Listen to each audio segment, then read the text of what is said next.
Friends, welcome back to another episode of the Find a Way podcast with Dusty. Hopefully you're doing well. Definitely had a cliffhanger, I guess.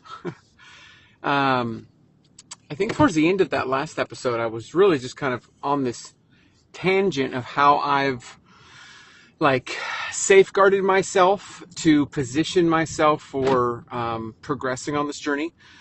Just because I know that at the heart, I'm typically a stress eater. And so if I eliminate situations and circumstances that produce stress, then I essentially position myself to not stress eat.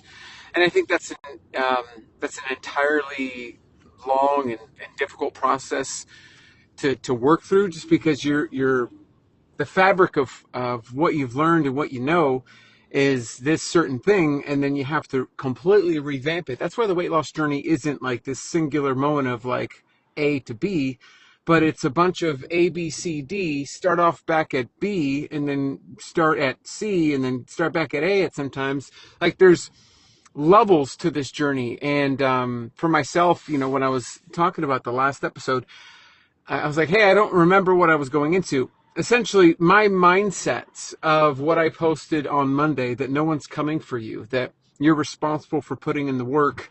Like, I have positioned myself mentally to know that when I was living out of a garage, when everyone essentially abandoned me, and it was,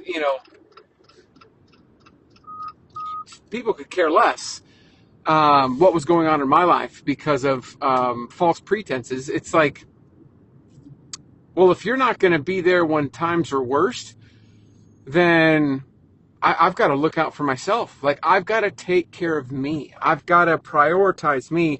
And whatever is hurting me, whatever is setting me back, whatever is positioning me for failure rather than success, I've got to eliminate it. And so that's where I really, if I were to circle back to the heart of the tail end of the episode, is I really have, in my journey of weight loss, have really tried to learn how to position myself to out, I can't even say it. Not disregard. Eliminate the distractions of what doesn't make me the best version of myself. And if it's someone or a situation causing me stress, I'll work to remove myself or eliminate that potential from my life. And every life is different, every circumstance, how you grew up, how I grew up, all of our circumstances are so different. And what brings me to the moment of hey, no one's coming for you. Some of us may have incredible support. Some of us may not have any support. But at the end of the day, you're responsible for yourself. No one's responsible for you. You're responsible for yourself. And if you remove the assumptions that you have on others, the assumptions on outside factors, if you remove those and say, hey, it's all up on me. It's all on me. It falls on me. Then there's going to be a mental positioning that's going to take place that says, you know what, I've got to figure this out. There's the heart of find a way right there. No one's going to give me an eating plan. No one's going to give me an exercise program. No one's going to hold me accountable. No one's going to tell me this or tell me that. So I got to do it. I got to work this out. I got to find a way. I got to position myself for success, because no one else is going to live your life. You don't get to live anyone else's life. You can live, what's that word, subcariously? I am bad with words today. Words are hard.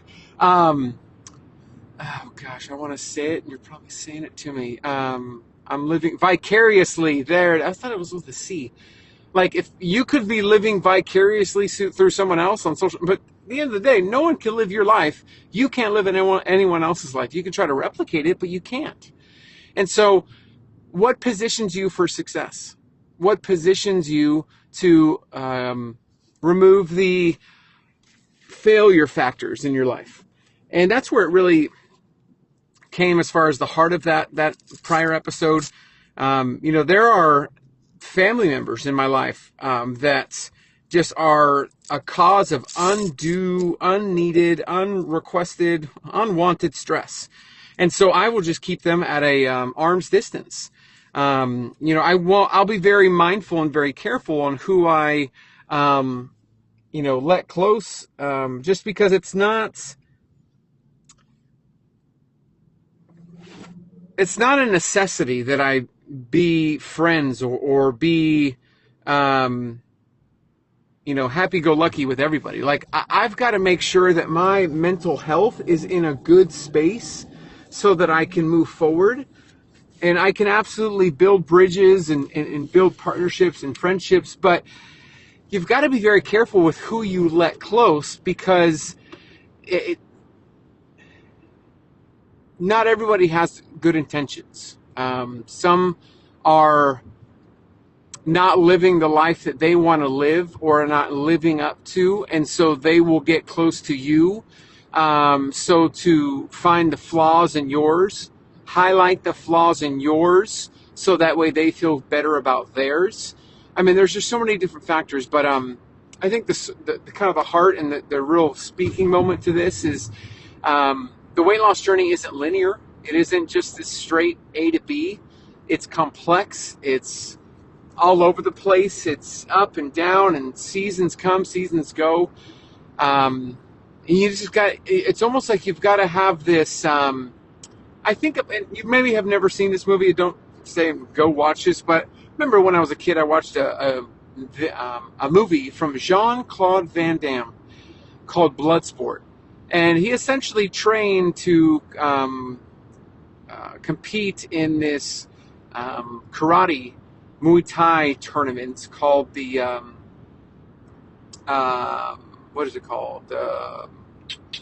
My memory is, the Kumite. There we go. It takes a minute. Hello.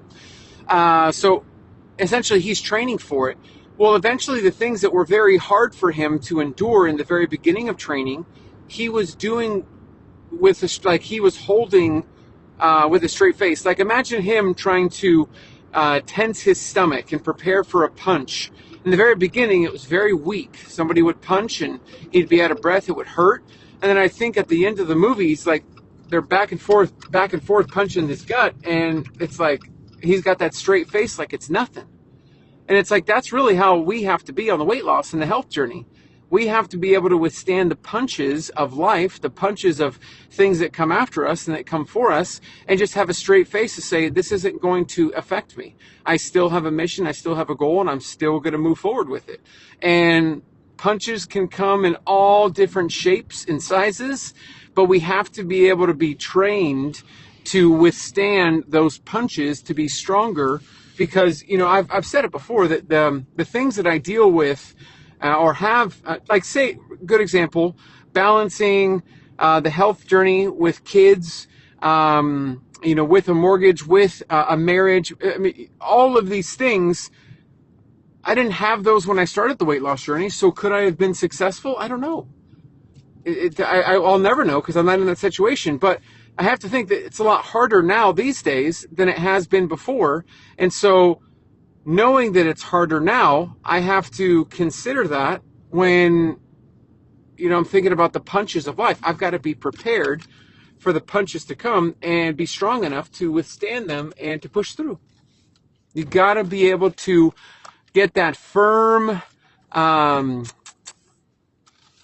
you got to have a straight face when the punches of life come after you. That's it. That's all, my friends. Thanks for tuning into this episode.